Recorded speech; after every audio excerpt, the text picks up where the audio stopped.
السلام علیکم رحمۃ اللہ وبرکاتہ۔ اردو کمیونٹی بحرین میں آپ سب کا خیر مقدم کرتی ہوں۔ آج سے ہم لوگ ایک نئی سیریت خلفائے راشدین کا آغاز کر رہے ہیں۔ ہم سب مسلمانوں کو ہدایت کی طلب ہوتی ہے، اور جو ہمارا ہدایت کا ذریعہ ہے وہ قرآن ہے اور محمد صلی اللہ علیہ وسلم کی سیرت ہے۔ محمد صلی اللہ علیہ وسلم کی سیرت کو پڑھنے سے ہمیں پتہ چلتا ہے کہ کتنے صحابہ کرام تھے جو ان سے بے لوث محبت کرتے تھے، اور خود محمد صلی اللہ علیہ وسلم بھی اپنے صحابہ کرام سے بے لوث محبت کرتے تھے۔ اپنی جماعت اصحابہ کے بارے میں محمد صلی اللہ علیہ وسلم نے کہا کہ میری جماعت اصحابہ روشن ستارے کی مانند ہے، اور آسمان پر موجودہ ستاروں کی روشنی میں کمی بیش تو ہوتی ہی ہے۔ یہ مثالی صحابہ اکرام رضی اللہ تعالیٰ عنہما ہے، لیکن ان میں سبھی کی روشنی اور سبھی روشن ہے، اور لیکن سب سے روشن اور تابناک جو ہے وہ 4 صحابہ اکرام ہیں۔ یہ وہی صحابہ اکرام ہیں جو خلفائے راشدین بھی ہے اور عشرہ مبشرہ بھی ہے۔ اللہ سبحانہ و تعالیٰ نے انبیاء کی جماعت کے بعد سب سے افضل جو انسان ہے وہ صحابہ اکرام ہی ہیں۔ آج ہم جس صحابہ اکرام میں جس صحابی کا سب سے پہلے اولین ذکر کریں گے وہ ہے حضرت ابو بکر صدیق۔ تو آئیے ہم پروگرام کا آغاز کرتے ہیں۔ رب اشرح لی صدری ویسر لی امری واحلل عقدۃ من لسانی یفقہوا قولی۔ حضرت ابو بکر صدیق، ہم جانتے ہیں کہ یہ سب سے مردوں میں پہلے اسلام قبول کرنے والے شخص ہیں۔ ہم یہ بھی جانتے ہیں کہ ان کے بارے میں محمد صلی اللہ علیہ وسلم نے اپنی حدیث ترمذی میں کہا ہے، جو حضرت ابو ہریرہ سے رضی اللہ تعالیٰ سے مروی ہے، کہ مجھ پر جس کسی کا بھی کوئی احسان تھا میں نے اس کا بدلہ چکا دیا، سوائے کس کے؟ ابو بکر کے۔ ایک جگہ الفاظ یہ بھی آتے ہیں کہ مجھ پر ابو بکر کا احسان باقی ہے، اس کا بدلہ اللہ تعالیٰ قیامت کے دن اسے عطا کرے گا۔ اور ایک جگہ حدیث میں یہ بھی آتا ہے کہ مجھے کسی کے مال نے اتنا فائدہ نہیں دیا جتنا ابو بکر صدیق کے۔ تو ابو بکر صدیق رضی اللہ تعالیٰ عنہ، جن کی ولادت جو ہے وہ عام فیل کے زمانے میں ہوئی ہے۔ آپ صلی اللہ علیہ وسلم کا بھی آپ جانتے ہیں کہ عام جو فیل ہے، جو ابراہہ کا جو لشکر آیا تھا کعبہ ڈھانے کے لیے، اس وقت محمد صلی اللہ علیہ وسلم کی ولادت 50 دن پہلے بھی تھی، اور 2-2.5 سال کے بعد جو ہے ابو بکر صدیق کی ولادت ہوئی ہے۔ ابو بکر صدیق کا جو نام تھا وہ عبد القعبہ تھا، لیکن جب انہوں نے اسلام قبول کیا تو محمد صلی اللہ علیہ وسلم نے ان کا نام عبداللہ رکھ دیا، اور ابو بکر جو تھی ان کی کنیت تھی۔ عربوں میں یہ رواج تھا کہ وہ ان کے ماں باپ، بیٹا بیٹی یا کسی خاص خصوصیت کی وجہ سے کنیت کے طور پر دوسرا نام رکھا کرتے تھے۔ ان کی کنیت جو بکر ہے اس کا مطلب یہ نہیں تھا کہ ان کی کسی اولاد کا نام بکر تھا، بلکہ بکر کا مطلب ہوتا ہے پہل کرنے والا۔ تو ابو بکر صدیق جو تھے وہ اپنی اچھی عادات، نیک کاموں میں بہت آگے بڑھ کر پہل کرنے والے تھے، اس لیے ان کا یہ نام رکھا گیا۔ ان کی ایک کنیت تھی عتیق، یہ بھی محمد صلی اللہ علیہ وسلم نے ہی ان کو یہ کنیت دی تھی، عتیق بول کے۔ تو عتیق کے معنی ہے آزاد۔ آپ صلی اللہ علیہ وسلم نے فرمایا تھا کہ ابو بکر صدیق کے اللہ تعالیٰ نے آپ کو یعنی ابو بکر صدیق کو جہنم کی آگ سے آزاد کر دیا، اسی کی مناسبت سے آپ کا جو لقب ہے وہ عتیق پڑ گیا تھا۔ آپ صلی اللہ علیہ وسلم کا ایک لقب صدیق بھی ہے، جو ہم اکثر لگاتے ہیں کہ ابو بکر صدیق۔ یہ لقب بھی آپ صلی اللہ علیہ وسلم کو محمد صلی اللہ علیہ وسلم یہ لقب بھی آپ حضرت ابو بکر صدیق کو حضرت محمد صلی اللہ علیہ وسلم نے ہی دیا تھا۔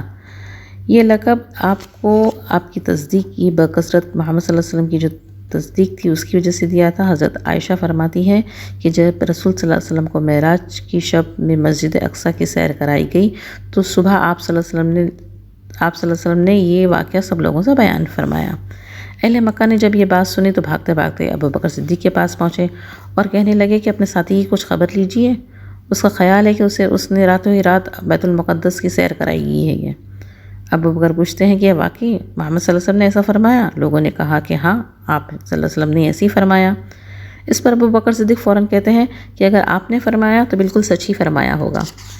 تو لوگ پوچھتے ہیں کہ کیا آپ اس بات کی تصدیق کرتے ہیں کہ نبی صلی اللہ علیہ وسلم کو راتوں رات بیت المقدس گئے اور صبح ہونے سے پہلے واپس بھی آ گئے؟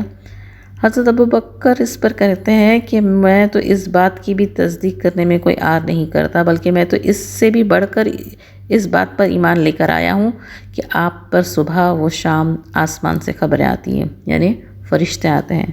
اسی سے ان کا جو لقب جو ہے وہ صدیق پڑ گیا۔ سید انس بن مالک کہتے ہیں کہ ایک دفعہ نبی صلی اللہ علیہ وسلم، حضرت ابو بکر، حضرت عمر اور حضرت عثمان جو ہے وہ ان کے ہمراہ احد کے پہاڑ پر چڑھنے لگے تو وہ ہلنے لگا، احد کا پہاڑ جو ہے وہ ہلنے لگا۔ اس پر رسول صلی اللہ علیہ وسلم نے فرمایا، اے احد پرسکون ہو جا، تجھ پر اس وقت ایک نبی، ایک صدیق اور 2 شہیدوں کے سوا کچھ بھی نہیں۔ تو اس سے بھی پتہ چلتا ہے کہ ابو بکر صدیق کا جو لقب صدیق محمد صلی اللہ علیہ وسلم نے دیا تھا۔ ابو بکر صدیق قبیلہ قریش کے ایک مشہور شاخ تیم بن مرا بن کعب کے فرد تھے۔ ان کی جو 7ویں پیش تھی وہ محمد صلی اللہ علیہ وسلم کے نسب سے جا کر ملتی ہے، مرا قلب، وہاں جا کے وہ ملتی ہے۔ آپ کے جو والد کا نام جو تھا عثمان بن عامر تھا، لیکن ان کی کنیت جو تھی ابو قحافہ تھی، اور یہ مکہ فتح کے موقع پر مسلمان ہوئے تھے۔ اور ابو بکر صدیق انہیں اپنے ساتھ لے کر رسول صلی اللہ علیہ وسلم کی خدمت میں حاضر ہوتے ہیں۔ انہیں دیکھ کر فرماتے ہیں کہ ابو بکر آپ انہیں گھر پہ ہی رہنے دیتے، ہم ان کے پاس خود چلے جاتے ہیں۔ تو ابو بکر صدیق کہتے ہیں کہ اے اللہ کے رسول، انہی کو لائق تھا کہ آپ کی خدمت میں حاضر ہوتے ہیں۔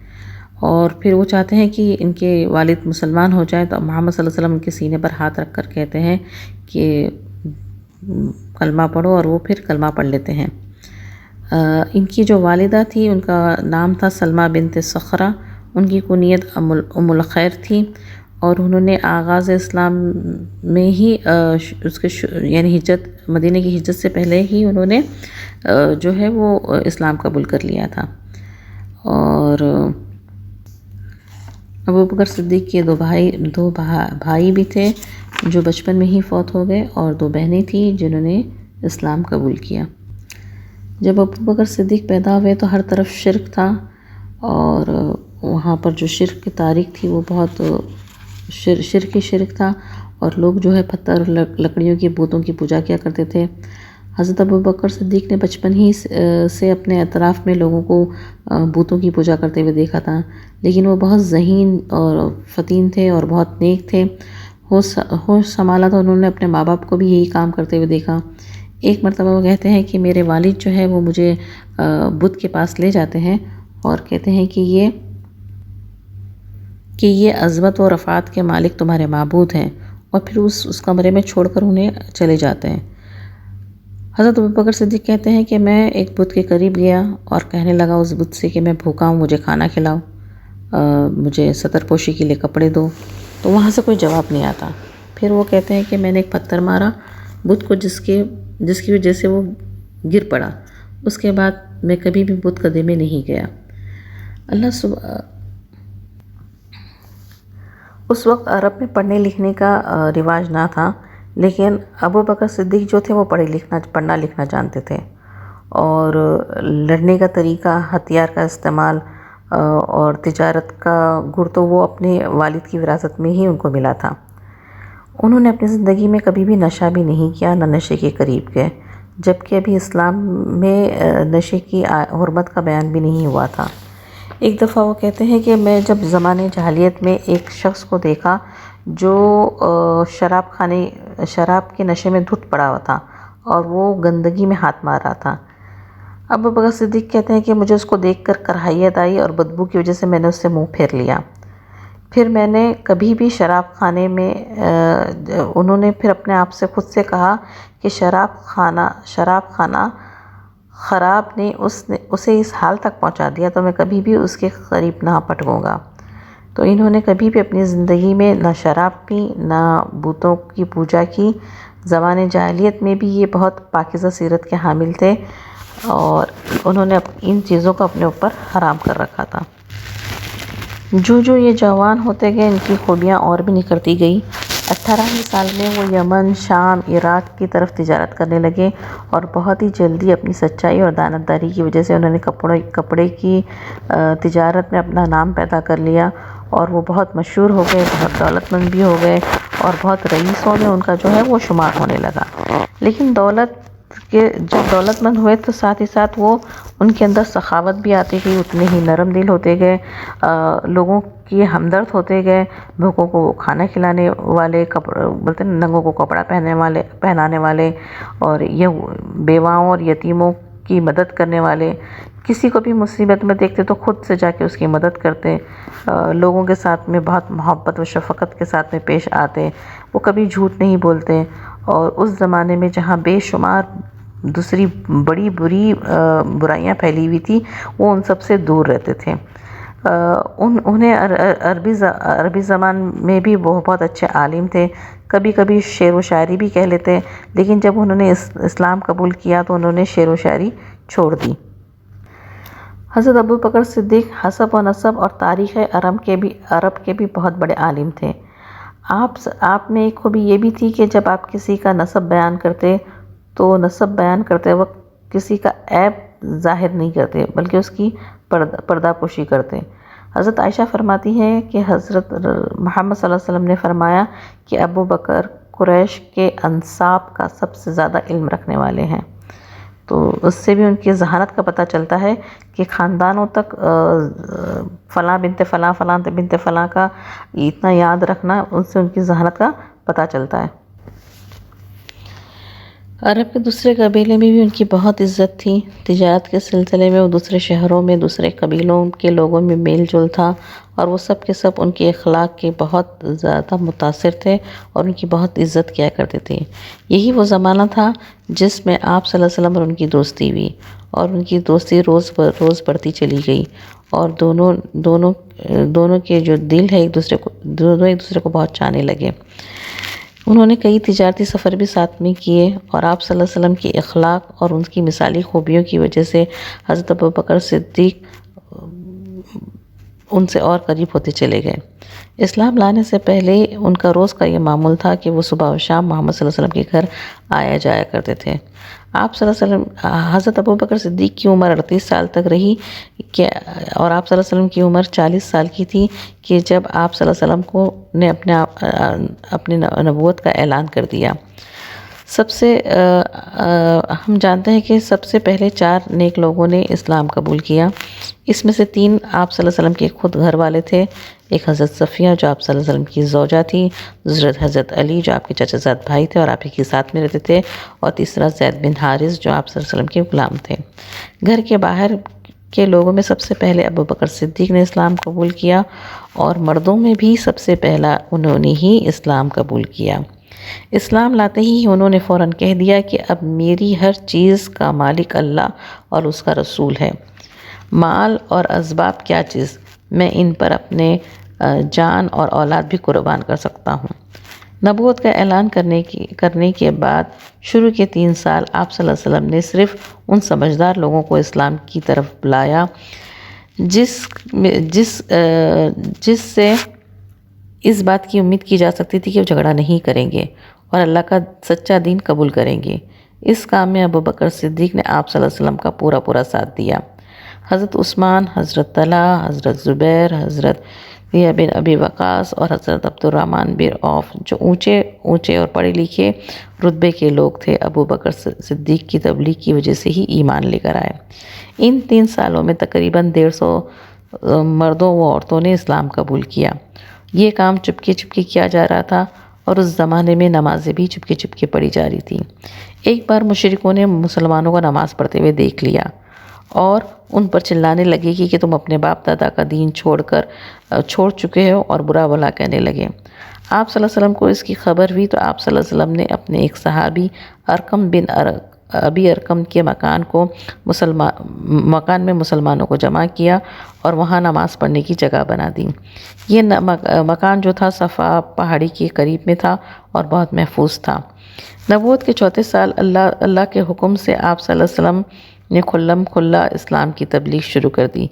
اس پر کافر بھڑک اٹھے اور مسلمانوں کو بہت ستانے لگے، ان کے دشمن بن گئے، اور مسلمانوں نے تقریباً ان کی یہ دشمنی 9 سال تک برداشت کی، اور بہت سے ظلم و ستم بھی انہوں نے برداشت کیے۔ اسلام لانے والوں کی تعداد بھی ساتھ ہی ساتھ بڑھتی گئی، اور ابو بکر صدیق اور دوسرے صحابہ نے بھی ظلم و ستم خوب برداشت کیے اور ساتھ ہی ساتھ اسلام کی خدمت بھی کی۔ جس وقت انہوں نے اسلام قبول کیا اس وقت ان کے پاس کہا جاتا ہے کہ 40,000 درہم تھے، اور کچھ درہم 4 یا 5,000 درہم انہوں نے اپنے پاس رکھ لیے، اور سب کے جو درہم ہیں انہوں نے اسلام کی راہ میں خرچ کر دیے، اور خاص کر کے ان مسلمانوں کو چھڑانے کے لیے خرچ کرے، مظلوم مسلمانوں کو، غلاموں کو جو مشرکین کے قید میں تھے۔ اس کے سر فہرست میں آتا ہے حضرت بلال کا نام۔ ہم دیکھتے ہیں کہ کس طرح حضرت ابوبکر صدیق نے اپنا مال وغیرہ خرچ کر کے حضرت بلال کو امیہ کی غلامی سے چھڑایا تھا۔ اور بھی کئی نام آتے ہیں، عامر بن فہیرہ، ام عبس اور زیرہ۔ جب یہ سارے لونڈیاں اور غلاموں کو خرید کر وہ آزاد کراتے ہیں تو ان کا صرف ایک ہی مقصد ہوتا ہے کہ اللہ کی خوشنودی اور اللہ کی رضا حاصل کرنا۔ ایک روز کیا ہوتا ہے کہ ان کے والد جو ابو قحافہ ہوتے ہیں وہ کہتے ہیں کہ اے بیٹے، میں دیکھتا ہوں کہ تم ضعیف اور ناتوں غلاموں کو ہی خرید کر آزاد کرتے ہو۔ اگر تم ان کے بجائے طاقتور اور قوی غلاموں کو آزادی سے ہمکنار کر دو تو تمہارے دست و بازو بن جائے اور آڑے وقت میں تمہارے کام آئے۔ حضرت ابوبکر صدیق جواب دیتے ہیں کہ ابا جان، میں تو یہ عمل صرف اللہ کی خاطر کرتا ہوں۔ تو دیکھیے، نہ وہ صرف اپنا مال خرچ کر رہے تھے بلکہ انہوں نے محمد صلی اللہ علیہ وسلم اور اللہ کے راہ میں اپنی جان تک نثاری کا مظاہرہ کر دیا تھا۔ ایک مرتبہ ایسا ہوتا ہے کہ محمد صلی اللہ علیہ وسلم کعبے میں کے حصے میں حتیم میں نماز پڑھ رہے تھے کہ جو عقبہ بن ابی معیط جو ہے وہ آتا ہے اور آپ صلی اللہ علیہ وسلم کی گردن میں جو ہے کپڑا ڈال کر کپڑے کو گھمانے لگتا ہے اور اس کو بل دے کر شدت سے کس دیتا ہے۔ حضرت ابوبکر صدیق یہ دیکھتے ہوئے بھاگتے ہوئے آتے ہیں اور وہ عقبہ کو اس کے کندھے سے پکڑ کر ہٹا کر زور سے دھکا دیتے ہیں اور کہتے ہیں کہ کیا تم ایک شخص کو اس بات پر قتل کرتے ہو کہ وہ کہتا ہے کہ میرا رب اللہ ہے؟ حضرت انس کہتے ہیں کہ ایک دفعہ کفار نبی صلی اللہ علیہ وسلم پر اس قدر تشدد کیا کرتے تھے کہ آپ پر بے ہوشی طاری ہو گئی اور سیدنا ابوبکر کو پکارنے لگے۔ سیدنا ابوبکر انہیں پکارنے لگے کہ تم برباد ہو جاؤ، کیا تم اس ایک شخص کو اس لیے قتل کر رہے ہو کہ وہ کہتا میرا رب جو ہے وہ اللہ ہے؟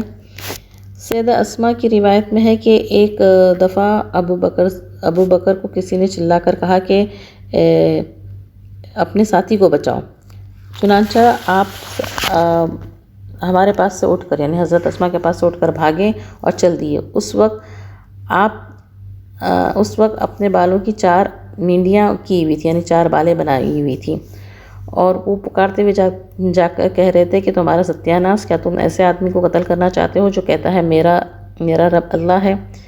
کفار نے نبی اکرم صلی اللہ علیہ وسلم کو چھوڑ دیا اور آپ کے اوپر بل پڑے، اور ابوبکر صدیق کہ جب ان کو واپس گھر پہ لایا گیا تو ان کی حالت یہ تھی کہ جب بھی آپ کی جو مینڈی جو چوٹی ہوتی تھی اس کو ہاتھ لگایا جاتا تو وہاں سے ان کے بال جھڑنا شروع ہو جاتے، لیکن ایسی حالت میں بھی ان کا جو دھیان تھا وہ محمد صلی اللہ علیہ وسلم پر ہی تھا۔ جب بھی ان کو ہوش آتا تو پوچھتے کہ محمد صلی اللہ علیہ وسلم کیسے ہیں، اور اس کے بعد جو ان کے قبیلے والے جو قبیلے والے ان کو جہاں لے کر جو گئے تھے ان کے گھر پر، تو وہ اس میں سے کچھ لوگ مشرک بھی تھے جو ابھی تک اسلام نہیں لائے تھے۔ جب ان کو دیکھتے ہیں کہ یہ ابوبکر صدیق کو جب بھی ہوش آتا ہے تو وہ تو اپنے صحابی کا ہی پوچھتے ہیں، اور وہ ان کے اوپر افسوس کر کے کہتے ہیں کہ تم پر افسوس کہ تم اس حالت میں بھی محمد کا دھیان تمہیں چھوڑتا نہیں ہے، اور یہ کہہ کر وہ چلے جاتے ہیں۔ اس کے بعد ابوبکر صدیق جو ہے وہ اپنی ماں سے کہتے ہیں کہ مجھے بتاؤ کہ میرے صحابی کی حال کیسا ہے، تو وہ کہتی ہے کہ مجھے نہیں معلوم۔ تو پھر خود ابوبکر صدیق کہتے ہیں کہ جاؤ خطاب کی بیٹی سے معلوم کر کے آؤ۔ آپ کو معلوم ہے کہ حضرت عمر کی جو بہن تھی فاطمہ، انہوں نے اسلام قبول کر لیا تھا لیکن انہوں نے اپنا اسلام کو چھپائے ہوئے تھا۔ جب حضرت ابوبکر صدیق کی ماں جاتی ہیں اور حضرت عمر بن خطاب کی بہن جن کا نام فاطمہ ہوتا ہے ان کو لے کر آتی ہے، اور حضرت فاطمہ جو ہے وہ ان کو دیکھتے برابر حضرت ابوبکر صدیق کو دیکھتے برابر چیخ اٹھتی ہے، اور کافروں کو سخت برا بلا کہتی ہے کہ یہ جو لوگ ہیں وہ بڑے سخت کافر ہیں جنہوں نے آپ کا یہ حال کر دیا، اور مجھے امید ہے کہ اللہ تعالیٰ آپ سے ان کا ضرور بدلہ لے گا۔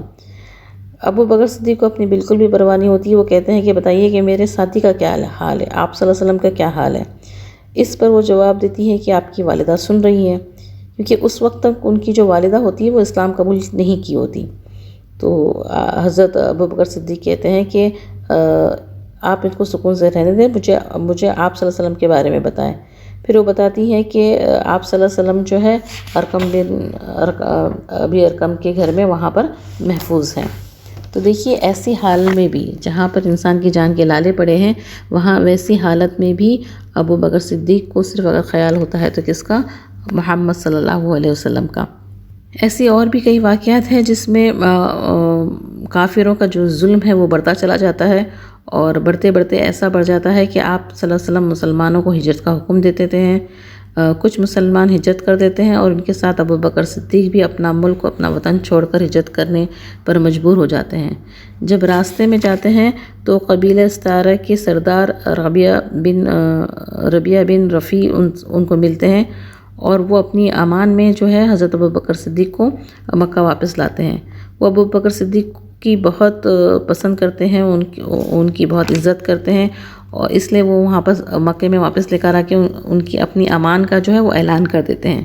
تو اس پہ مشرکین مکہ کہتے ہیں کہ ان کو امان اسی حالت میں مل سکتی ہے کہ یہ جو اپنی عبادات ہیں وہ گھر کے اندر کہیں۔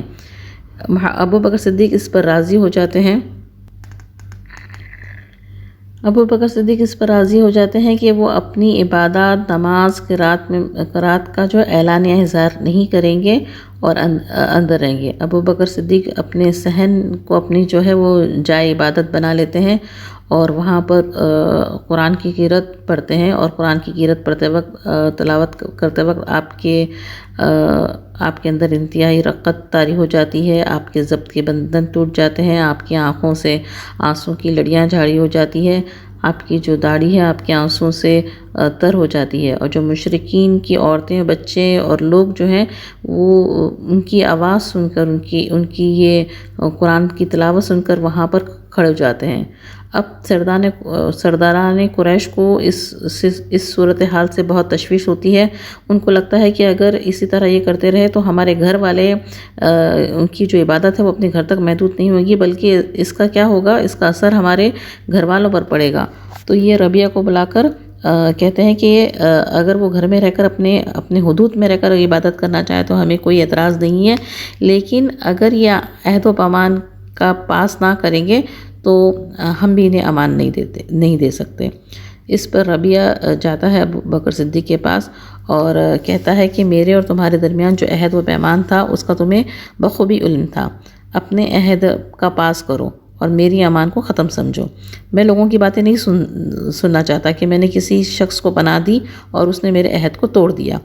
اس پر ابوبکر صدیق کہتے ہیں کہ تمہارا یہ عہد و پیمان تمہیں مبارک، اللہ تعالیٰ کی پناہ مجھ پر کافی ہے۔ اور اس کے بعد وہ ابوبکر صدیق پھر سے مشغول ہو جاتے ہیں، اسی طرح اسلام کی خدمت، اسلام کی تبلیغ کرنے لگتے ہیں، محمد صلی اللہ علیہ وسلم کی حمایت میں ہر وقت جان ہتھیلی پر لیے کھڑے رہتے ہیں۔ کافروں نے کئی بار انہیں شدید تکالیفیں دیں، کئی مرتبہ ستایا، کئی مرتبہ پریشان کیا، لیکن ابوبکر صدیق نے کبھی بھی اسلام کا دامن نہ چھوڑا۔ پھر اس طرح کرتے کرتے ایک وقت وہ بھی آ گیا جب کافروں نے حضرت محمد صلی اللہ علیہ وسلم کو قتل کرنے کا منصوبہ تیار کر لیا، اور اللہ سبحانہ تعالیٰ نے اس پر ہجرت کا حکم دے دیا۔ جب آپ صلی اللہ علیہ وسلم کو ہجرت کی اجازت ملی تو آپ دوپہر کے وقت ابوبکر صدیق کے گھر تشریف لے کر آئے۔ اس وقت آپ کا آنا معمول کا نہ تھا۔ جب ابوبکر صدیق نے آپ کو دیکھا تو فرمانے لگے کہ اس وقت رسول صلی اللہ علیہ وسلم کی آمد یقیناً کسی اہم معاملے کا پیش خیمہ ہوگی۔ آپ صلی اللہ علیہ وسلم گھر میں داخل ہوئے اور حضرت ابوبکر صدیق نے آپ کے بیٹھنے کے لیے احتراماً جگہ چھوڑ دی۔ حضرت عائشہ فرماتی ہے کہ اس وقت ابوبکر صدیق کے پاس میں اور میری بہن اسماء بیٹھی ہوئی تھی۔ آپ صلی اللہ علیہ وسلم نے کہا کہ مجھے تنہائی میں بات کرنی ہے۔ اس پر ابو بکر صدیق کہتے ہیں کہ آپ فکر مند نہ ہو، یہ دونوں تو میری بیٹیاں ہیں۔ پھر اللہ کے رسول فرماتے ہیں کہ اللہ تعالیٰ نے مجھے مکہ مکرمہ سے نکلنے کی اور ہجرت کرنے کی اجازت دے دی ہے۔ ابو بکر صدیق پوچھتے ہیں کیا رسول اللہ مجھے بھی شرف صحبت ہمکنار فرمائیں گے؟ اس پر رسول صلی اللہ علیہ وسلم ہاں میں سر ہلاتے ہیں، اور آپ کی رضامندی پا کر ابو بکر صدیق کی آنکھوں سے خوشی کے آنسو جاری ہو جاتے ہیں۔ حضرت عائشہ فرماتی ہے کہ اللہ کی قسم اس دن سے پہلے مجھے معلوم ہی نہیں تھا کہ انسان خوشی کی شدت میں بھی رو پڑتا ہے۔ اس وقت ابو بکر صدیق کہتے ہیں کہ اللہ کے رسول، میں نے سفر ہجرت کے لیے 2 اونٹنیاں تیار رکھی ہیں، اور اس کے بعد ان کا جو سفر ہوتا ہے، ہم سب نے دیکھا کہ سفر میں کس طرح ابو بکر صدیق جو ہے وہ اپنی پوری تیاری کے ساتھ میں لے کے جاتے ہیں محمد صلی اللہ علیہ وسلم کو۔ اس کے لیے انہوں نے ایک نہ صرف اونٹنی تیار کر کے رکھتے ہیں، بلکہ انہوں نے اپنے گھر والوں کو بھی حکم دیتے ہیں۔ حضرت عائشہ فرماتی ہے کہ پھر ہم نے جلدی جلدی تیاری کی اور کھانے کا سامان تیار کیا۔ ایک تھیلی میں آپ دونوں کے لیے کھانا تیار رکھا۔ تھیلی کو باندھنے کے لیے حضرت اسما کا جو ہے کمر بند کے 2 حصے لیے، اور اسی کی مناسبت سے ان کا جو نام تھا ذات النطاقین پڑ گیا۔ اس کے بعد رسول صلی اللہ علیہ وسلم اور حضرت ابو بکر صدیق جو ہے وہ غار ثور میں چلے جاتے ہیں، اور آپ صلی اللہ علیہ وسلم کے پاس جو ہے وہ عبداللہ بن ابو بکر رات بسر کرتے ہیں آپ دونوں کے پاس۔ وہ ایک ذہین فتین تھے، کڑیل نوجوان تھے۔ سحری کی وقت وہ غار ثور سے واپس چلے آتے، اور قریش مکہ کے مابین جو بھی صبح ایسے موجود ہوتے جیسے رات یہیں گزاری ہو، اور نبی صلی اللہ علیہ وسلم کے خلاف جو بھی سازشیں ہوتی رہتی وہ ان کا حال بتا دیتے ہیں۔ یہاں پر ابو بکر صدیق کا ہمیں ایک اور رویہ دیکھنے ملتا ہے کہ وہ محمد صلی اللہ علیہ وسلم کی احترام اتنا کرتے تھے، اتنی محبت کرتے تھے کہ جب وہ غار ثور میں پہنچتے ہیں تو وہاں پر جا کے پہلے خود غار ثور میں جاتے ہیں، اس کی صاف صفائی کرتے ہیں، اور وہاں ان کے پاس جو ایک چادر ہوتی ہے، چادر کو پھاڑ پھاڑ کر سارے جو سوراخ ہوتے ہیں اس کو بند کر دیتے ہیں۔ اور ہم یہ بھی واقعہ جانتے ہیں کہ کس طرح پھر ایک سوراخ کے اوپر وہ پیر رکھ دیتے ہیں تاکہ محمد صلی اللہ علیہ وسلم کو کوئی تکلیف نہ ہو، اور پھر محمد صلی اللہ علیہ وسلم کو اندر بلایا جاتا ہے، اور اپنا محمد صلی اللہ علیہ وسلم کا سر جو ہے وہ اپنے گود میں رکھ کے محمد صلی اللہ علیہ وسلم آرام فرماتے ہیں۔ پھر وہاں ہم کو معلوم ہے کہ کوئی موذی جانور ہوتا ہے جو حضرت ابو بکر صدیق کو کاٹ لیتا ہے، لیکن محمد صلی اللہ علیہ وسلم کے آرام میں خلل نہ ہو اس لیے وہ اپنے منہ سے آواز تک نہیں نکالتے، لیکن درد کی شدت تکلیف جب بڑھ جاتی ہے تو پھر آنسوں کا قطرہ محمد صلی اللہ علیہ وسلم کے گال پہ گرتا ہے، اور پھر اب ہمیں یہ بھی پتہ ہے کہ محمد صلی اللہ علیہ وسلم ان کے زخم پر لعاب دہن اپنا لگاتے ہیں، جس سے زہر کا اثر جو ہے وہ زائل ہو جاتا ہے۔ اور بھی ایسی بہت ساری چیزیں کرامات ہیں جو ابو بکر صدیق نے محمد صلی اللہ علیہ وسلم کے ساتھ میں کی ہے۔ ابو بکر صدیق نبی صلی اللہ علیہ وسلم کے تنہا ساتھی تھے جو سفر ہجرت میں آپ کے ساتھ رہے۔ رسول اللہ اور ابو بکر صدیق 2 ایسے ساتھی تھے جن کی حامی و ناصری محض اللہ تعالیٰ کی ذات تھی۔ حضرت ابو بکر صدیق کو اکیلے کئی موقع ملے ہیں نبی صلی اللہ علیہ وسلم کی نصرت و حمایت کی سعادت حاصل ہوئی۔ اگر کسی مقام پر حضرت ابو بکر صحابہ کرام میں سے کوئی اکیلا آپ کے ساتھ رہ جاتا تھا تو وہ تھے ابو بکر صدیق۔ اب ہم دیکھتے ہیں کہ غار ثور میں بھی ایسے ہی ہوا نا۔ غار ثور میں آپ ابو بکر صدیق اور آپ کے ساتھی تھے، اور اس سے متعلق قرآن حکیم میں جو تذکرہ آیا ہے وہ یہی ہے، جس کے بارے میں سیدنا انس فرماتے ہیں کہ حضرت ابو بکر نے فرمایا کہ جب میں نبی کریم صلی اللہ علیہ وسلم کے ساتھ میں غار میں تھا تو میں نے غار کے دہانے پہ مشرکین کے پاؤں دیکھ لیے تھے۔ میں نے رسول صلی اللہ علیہ وسلم سے عرض کیا کہ اگر ان میں سے کسی نے اپنے پاؤں کی طرف نظر دوڑائی تو ہمیں وہ دیکھ لے گا۔ اس کے جواب میں تو آپ نے اس کے جواب میں ارشاد فرمایا تھا کہ اے ابو بکر تیرے ایسے 2 ساتھیوں کے بارے میں کیا خیال ہے جن کے ساتھ تیسرا اللہ تعالیٰ ہو۔ ابو بکر صدیق نے ہر طرح کے جہاد میں حصہ لیا، دین کی خاطر سختیاں برداشت کی، اپنا مال اللہ کے راستے میں بذریعہ خرچ کیا، جان کی بازی لگا دی، اللہ اور اس کے رسول کے دشمنوں سے لڑے۔ آپ غزوہ بدر میں بھی شریک رہے۔ میدان بدر میں نبی کریم صلی اللہ علیہ وسلم کی مسلسل اللہ تعالیٰ نے مدد کی، اور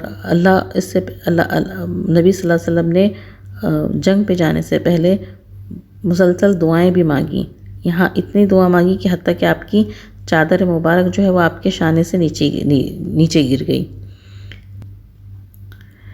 تب ابو بکر نے چادر اٹھا کر آپ کے مبارک شانوں پر ڈالی اور عرض کیا کہ اے اللہ کے رسول، آپ نے اپنے رب سے بہت التجائیں کر لی، بلا شبہ اللہ تعالیٰ آپ کے کیے ہوئے وعدے کو ضرور پورا کرے گا۔ صاحبان کے نیچے نبی کریم صلی اللہ علیہ وسلم نے تھوڑی دیر اونگ لی اور اونگ کی کیفیت طاری ہو گئی۔ اس کے بعد آپ چونکے اور آپ نے فرمایا کہ ابو بکر خوش ہو جاؤ، تمہارے پاس اللہ تعالیٰ کی مدد آ پہنچی ہے، یہ جبریل ہیں جو اپنے گھوڑے کی لگامیں تھامے ہوئے اسے چلاتے ہوئے آ رہے ہیں، اور اس کے دانتوں پر غبار ہے۔ یہی نہیں ان کے ایک جو صاحبزادے تھے جو بعد میں اسلام قبول کیے، وہ خود اپنے جنگ بدر کا واقعہ بیان کرتے ہیں کہ وہ کہتے ہیں اپنے باپ سے کہ ایک مرتبہ اپنے والد سے کہتے ہیں کہ ابا جان، جنگ بدر کے روز کئی دفعہ آپ میرے شانے پر آئے، لیکن میں نے آپ سے گریز کیا اور آپ کو قتل کرنے سے اپنے ہاتھوں کو روک لیا۔ یہ سن کر حضرت ابو بکر صدیق کہتے ہیں، فوراً فرماتے ہیں کہ اگر تم میرے تلوار کے زرد میں آ جاتے تو قطعاً میں تالبل نہ کرتا اور بلا تاخیر کے تجھے قتل کر دیتا۔ تو یہ دیکھیے، یہ اسلام کے لیے ان کی اتنی محبت تھی کہ وہ اپنے بیٹے کو بھی اگر وہ ان کے خلاف رہتے تو ان کے بیٹے کو بھی قتل کرنے سے باز نہ آتے۔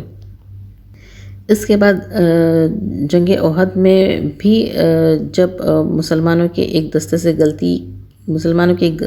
کی غلطی کی وجہ سے مسلمان جو ہے وہ جیتی بازی ہار گئے تھے اور ان کے پاؤں زمین سے اکھڑ گئے تھے، اس وقت کافروں نے چاروں طرف سے آپ صلی اللہ علیہ وسلم کے اوپر ٹوٹ پڑے تھے۔ اس وقت بھی جو چند جانثار تھے جس نے ہمت سے کافروں کا مقابلہ کیا تھا، اس میں سے ایک ابو بکر صدیق ہی تھے۔ غزوہ خندق میں بھی ابو بکر صدیق ایک فوج کا دستہ لے کر خندق کی ایک حصے کی حفاظت کرتے رہے، اور اس کے بعد اس جگہ ایک مسجد بنائی دی گئی جس کا نام مسجد صدیق رہا گیا، اور وہ اسی نام سے مشہور ہوئی۔ بیعت صلح حدیبیہ کے وقت بھی ہم دیکھتے ہیں کہ چند شرائط جو مسلمانوں کو بالکل بھی پسند نہیں تھے، ناگوار گزرے تھے، تو وہ اس کے بارے میں بات کرنے کے لیے ابو بکر صدیق کے پاس آتے ہیں اور اپنا خیال ظاہر کرتے ہیں۔ اس پر وہ جواب دیتے ہیں کہ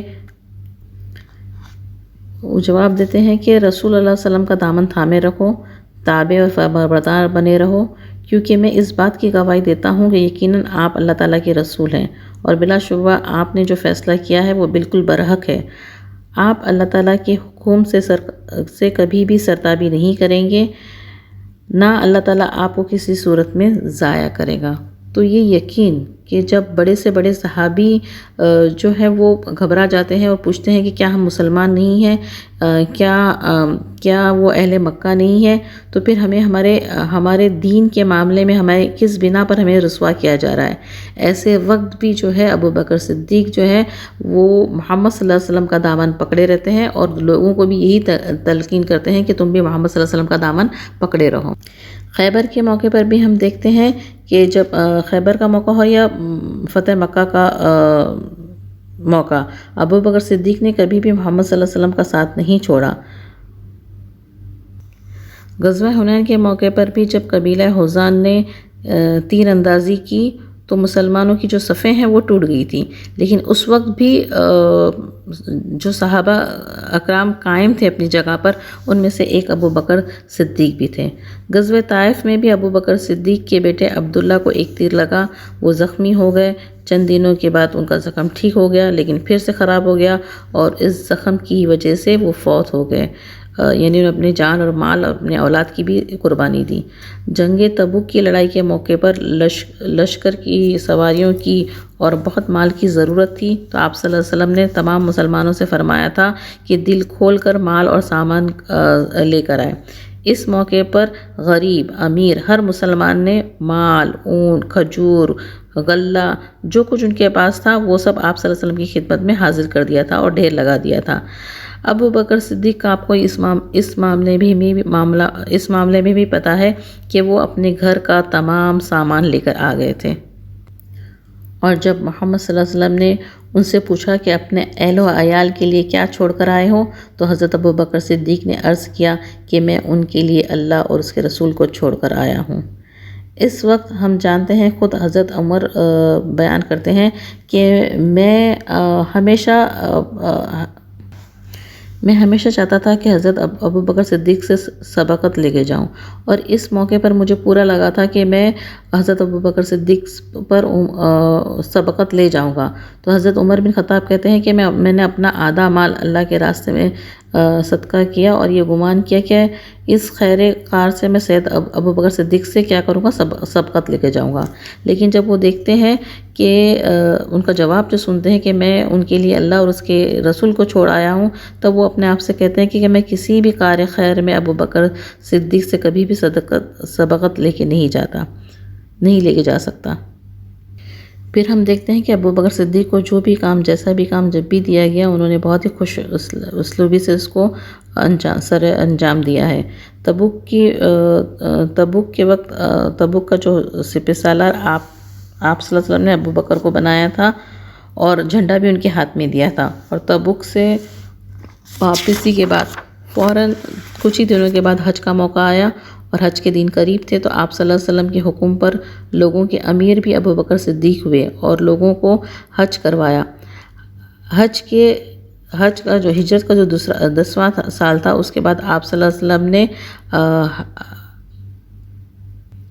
وسلم نے حج کیا، اور اپنا جو اس حج کے موقع پر آپ صلی اللہ علیہ وسلم کا جو سامان تھا وہ ابو بکر صدیق کے اونٹ پر لادا گیا تھا۔ 11 ہجری میں آپ صلی اللہ علیہ وسلم نے ایک لشکر شام کی طرف بھیجنے کے لیے روانہ کرنے کا فیصلہ کیا، اور اس لشکر کا سردار اسامہ بن زید کو مقرر کیا۔ اس لشکر کو بھیجنے کا مقصد یہ تھا کہ روم کے بادشاہ کے جو موتا کی لڑائی کا بدلہ لیا جائے۔ موتا کی لڑائی 8 ہجری میں ہوئی تھی، اور اس میں رومی عیسائیوں کے ہاتھوں کئی صحابہ اکرام شہید ہوئے تھے، اور اس میں اسامہ کے والد زید بھی تھے۔ اس لشکر میں ابو بکر بھی تھے، لیکن انہوں نے اس بات کی کبھی پرواہ نہیں کی کہ ان کا سپہ سالار جو ہے وہ صرف 18-19 سال کا نوجوان ہے۔ دراصل وہ اللہ کے سپاہی تھے، اور جو رسول کو بات پسند آتی ان کو بھی وہی بات پسند آتی۔ ہجرت کے 11واں سال آپ صلی اللہ علیہ وسلم کے امراض میں اضافہ ہو گیا، تو آپ صلی اللہ علیہ وسلم نے ابو بکر کو نماز پڑھانے کا حکم دیا۔ ایک صبح ایسی بھی آئی کہ جس میں آپ صلی اللہ علیہ وسلم کے مرض میں تھوڑا سا افاقہ ہوا، تو آپ صلی اللہ علیہ وسلم سہارا لے کر مسجد تک آئے۔ ابو بکر صدیق پیچھے ہٹنا چاہا کیونکہ وہ نماز کی امامت کرا رہے تھے، لیکن آپ صلی اللہ علیہ وسلم نے اشارے سے انہیں منع کر دیا، اور کہ تم اپنی جگہ ہی پہ رہو، اور آپ صلی اللہ علیہ وسلم نے ان کے پیچھے نماز پڑھی۔ جس دن آپ صلی اللہ علیہ وسلم اس دنیا فانی سے رحالت فرمائی، وہ دن ابو بکر صدیق کے لیے بہت بڑے صدمے کا دن تھا، ہم تمام مسلمانوں کے لیے صدمے کا دن تھا۔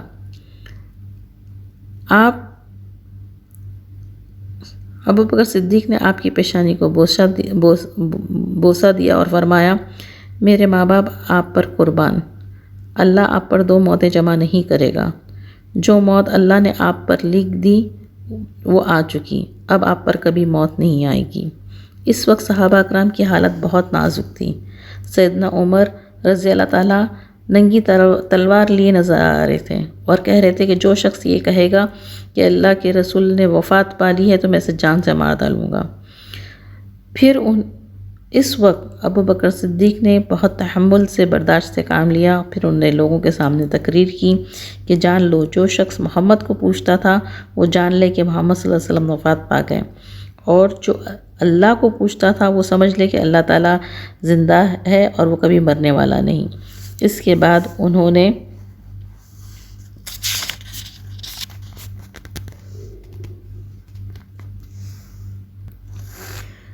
اس کے بعد انہوں نے آیت تلاوت کی کہ تم میں سے جو شخص محمد صلی اللہ علیہ وسلم کی عبادت کرتا تھا وہ جان لے کہ محمد وفات پا چکے ہیں، اور جو شخص اللہ تعالیٰ کی عبادت کرتا تھا تو اللہ تعالیٰ یقیناً زندہ ہے اور اسے کبھی موت نہیں آئے گی۔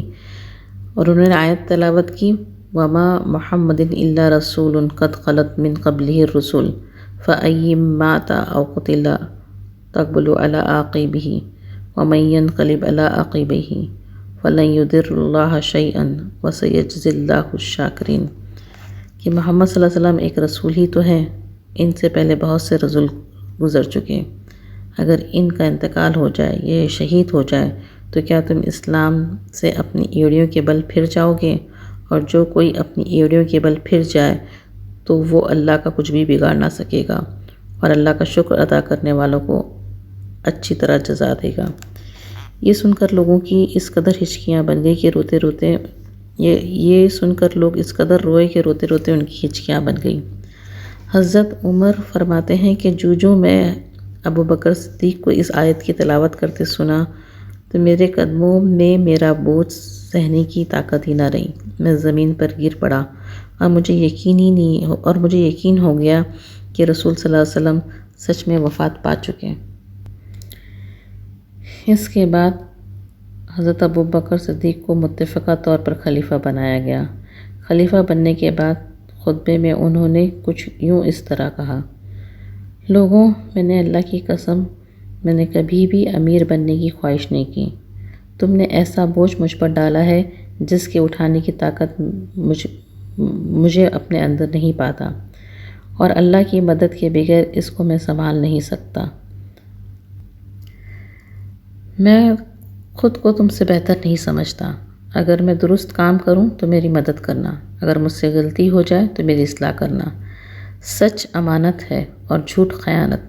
تمہارا کمزور شخص میرے نزدیک طاقتور ہے، حتیٰ کہ میں اس کا حق اسے نہ دلا دوں، انشاءاللہ، اور تمہارا طاقتور شخص میرے نزدیک کمزور ہے، حتیٰ کہ میں اس سے مظلوم کا حق وصول نہ کر لوں، انشاءاللہ۔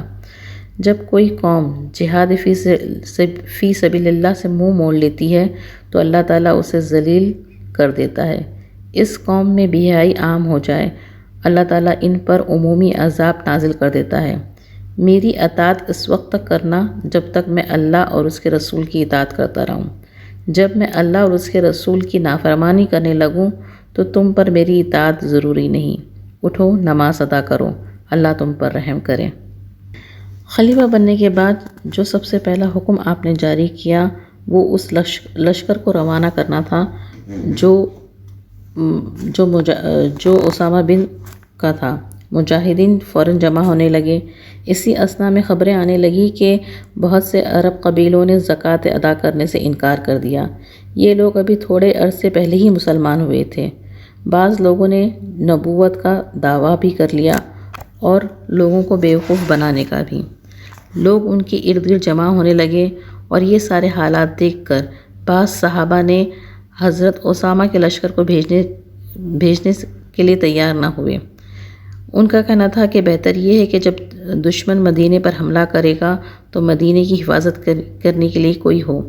ابو بکر صدیق نے یہ مشورہ ماننے سے انکار کر دیا اور فرمایا: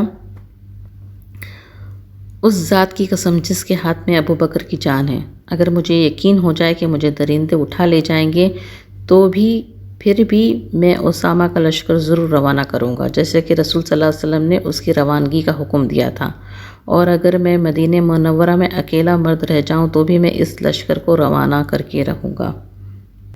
اس کے بعد ابو بکر صدیق نے سب سے پہلے ان لوگوں کے خلاف محاذ آرائی کی جنہوں نے زکوٰۃ دینے سے منع کیا۔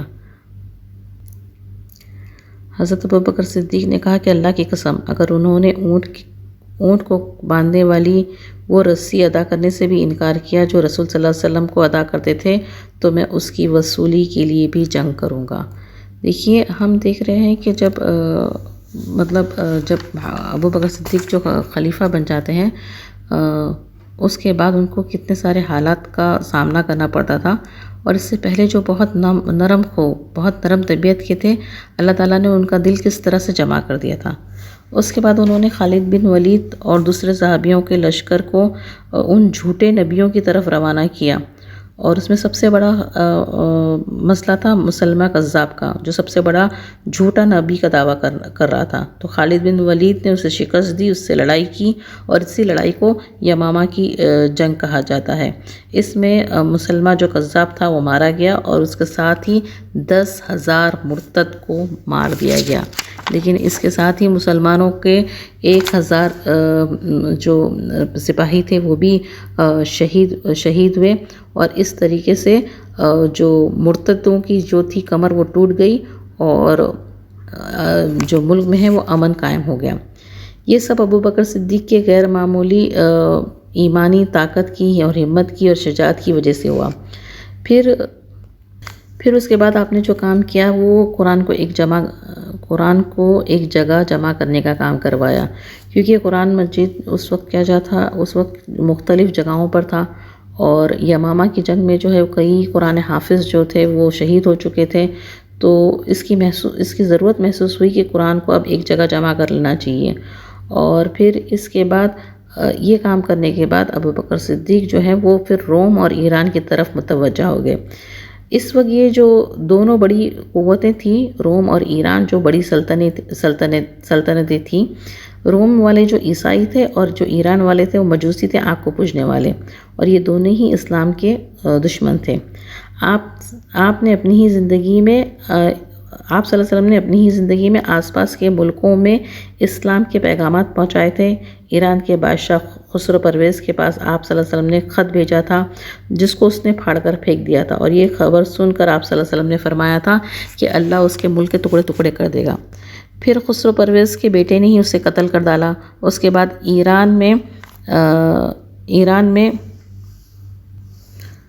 ان کے جو ایرانی لوگ تھے وہ آپس میں لڑ پڑے تھے۔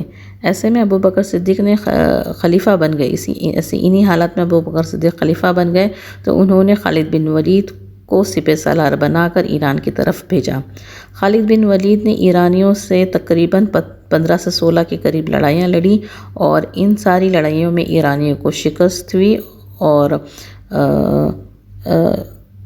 دوسری طرف روم کی طرف ابوبکر صدیق نے 4 سپہ سالار بنا کر بھیجے تھے۔ ایک تھے ابو عبیدہ بن جرح، دوسرا زید بن ابی سفیان، تیسرا شرجیل بن حسنہ، اور چوتھا عمر بن عاص۔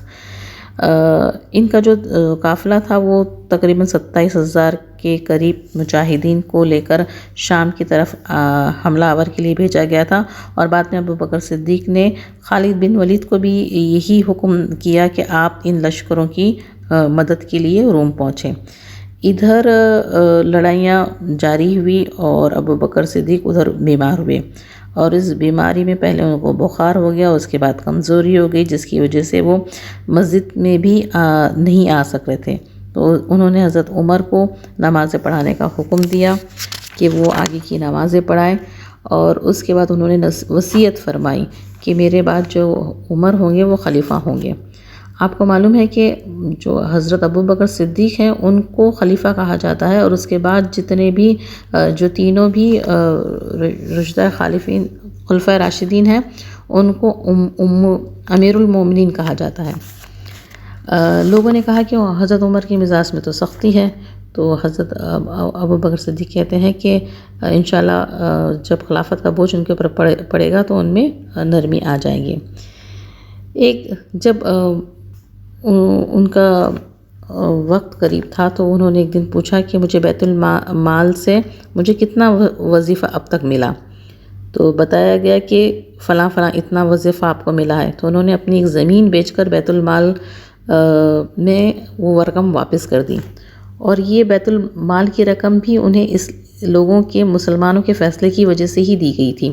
ہوا یوں تھا کہ جب وہ خلیفہ بن گئے اور اس کے دوسرے دن وہ کپڑا اٹھائے تجارت کے لیے جا رہے تھے، تو حضرت عمر نے فرمایا کہ آپ اگر تجارت کریں گے تو مسلمانوں کے مسئلے کون حل کرے گا؟ پھر مسلمانوں کی ہی رائے مشوروں سے ان کو جو وظیفہ دیا جاتا تھا وہ اتنا ہی وظیفہ تھا جتنا ایک عام مسلمان کی تنخواہ۔ اور کہا جاتا ہے کہ ایک مرتبہ ان کی زوجہ، کیونکہ وہ میٹھا کھانے کے تھوڑے شوقین تھے، تو کہا جاتا ہے کہ ایک بار ان کی زوجہ نے جو ان کو وظیفہ ملتا تھا اس میں سے روز تھوڑا تھوڑا بچا کر ایک دن تھوڑا سا کچھ میٹھا بنا لیا، تو وہ کہتے ہیں کہ یہ میٹھا کہاں سے آیا؟ تو کہتی ہیں کہ میں روز کھانے میں سے کچھ نہ کچھ تھوڑا تھوڑا بچا رہی تھی، اس کے بعد یہ میں نے میٹھا بنا لیا۔ تو پھر ان کو یہ محسوس ہوتا ہے کہ جو مجھے وظیفہ دیا جا رہا ہے وہ بہت زیادہ ہے، اتنا کہ اس میں سے میٹھا بنایا جا سکتا ہے، تو وہ اپنے وظیفے کے جو بھی رقم یا جو چیز ملتی ہے اس کو کم کر دیتے ہیں۔ تو یہ خلیفہ بننے کے بعد کا ان کا انداز ہے۔ اور پھر لوگوں سے مطلب وہ معلوم کرتے ہیں اپنے لوگوں سے، وہ فرماتے ہیں کہ پوچھتے ہیں کہ بتائیں کہ میں جب خلیفہ بنا ہوں تو تب سے میری جائیداد کتنی بڑی ہے؟ تب ان کو پتہ چلتا ہے کہ ان کے پاس ایک حبشی غلام ہے جو بچوں کو کھلاتا کرتا ہے اور مسلمانوں کی تلواروں کو صاف کرتا ہے اور چمکاتا ہے، ایک اونٹنی ہے جس سے پانی لانے لے جانے کا کام ہوتا ہے، اور ایک معمولی سی پرانی چادر ہے۔ تو اس کے بارے میں بھی وہ وصیت کر دیتے ہیں کہ میرے مرنے کے بعد یہ ساری چیزیں حضرت عمر کے پاس بھجوائی دی جائیں۔ پھر ایک وصیت اور کرتے ہیں کہ میری جو قبر ہے وہ کہاں ہوگی؟ تو وصیت کرتے ہیں کہ میری قبر جو ہے رسول صلی اللہ علیہ وسلم کے پاس، ان کے پاس دفنایا جائے۔ آپ کی جو وفات کا ٹائم کے وقت جو آپ کا عمر تھی وہ تھی 63 سال، اور آپ کی جو خلافت کی جو عمر تھی وہ 2 سال 3 مہینے تھی۔ خلیفہ بننے سے پہلے آپ کپڑے کی تجارت کیا کرتے تھے، صحیح؟ تو دیکھیے انہوں نے کتنا اچھا سودا کر لیا اپنے اللہ سے، کہ انہوں نے ساری چیزیں اپنا جو بھی ان کو مال و متاع ملا، جو بھی زندگی میں نعمت ملی، وہ ساری کی ساری انہوں نے لگا دی اللہ کے راستے میں۔ آپ کی جو شکل تھی وہ بہت روحانی شکل تھی، قد جو تھا آپ کا درمیانہ تھا، آپ کا جسم جو تھا وہ دبلا پتلا تھا، آپ کا رنگ جو تھا گورا تھا، اور آپ لباس بہت سادہ پہنتے تھے۔ آپ کی عادت تھی کہ وہ دن میں روزہ رکھتے تھے اور رات کو قیام کرتے تھے، اور تلاوت کے وقت بہت رقت سے روتے تھے، اتنا کہ ان کی داڑھی تر ہو جاتی تھی۔ قرآن اور حدیث کے بڑے عالم تھے۔ آپ صلی اللہ علیہ وسلم سے، آپ ابو بکر صدیق سے 42 حدیثیں مروی ہیں، اور ابو بکر صدیق کے گھرانے کو ایک ایسا شرف حاصل ہے جو اور اس کے سوا کسی اور گھرانے کو حاصل نہیں ہے۔ ان کا شرف یہ تھا کہ وہ خود بھی صحابی تھے، ان کے والد محترم ابو قحافہ بھی صحابی تھے، ان کے بیٹے عبد الرحمن بھی صحابی تھے، اور عبد الرحمن کے بیٹے محمد کو بھی صحابیت کا شرف حاصل ہوا تھا۔ تو اللہ سبحانہ تعالیٰ ان کے درجات کو بلند کرے۔ بہت ساری چیزیں ہیں، بہت ساری باتیں ہیں، بہت سارے واقعے ہیں جن سے ہمارے ایمان میں تقویت آ سکتی ہے۔ اللہ تعالیٰ ہمیں ان کے بارے میں اور پڑھنے کی توفیق عطا کرے، اور ہم نہ صرف پڑھ کے بلکہ ان کے جیسا تقویٰ حاصل کرنے کی، جیسا ان کی خواہش تھی کہ یہ ہمیشہ محمد صلی اللہ علیہ وسلم کے ہی نقش قدم پر چلنا چاہتے تھے۔ انہوں نے ہمیشہ وہی کام اختیار کیا جو محمد صلی اللہ علیہ وسلم کو پسند تھا۔ تو ہماری ان کو پڑھنے کے بعد، ان کو سننے کے بعد ہمارے دل میں بھی ایمان کی روشنی منور ہو جائے، اور ہم بھی وہی کام کرنے والے ہو جائیں جو اللہ اور اس کے رسول کو پسند ہیں۔ وآخر دعوانا وللہ الحمد۔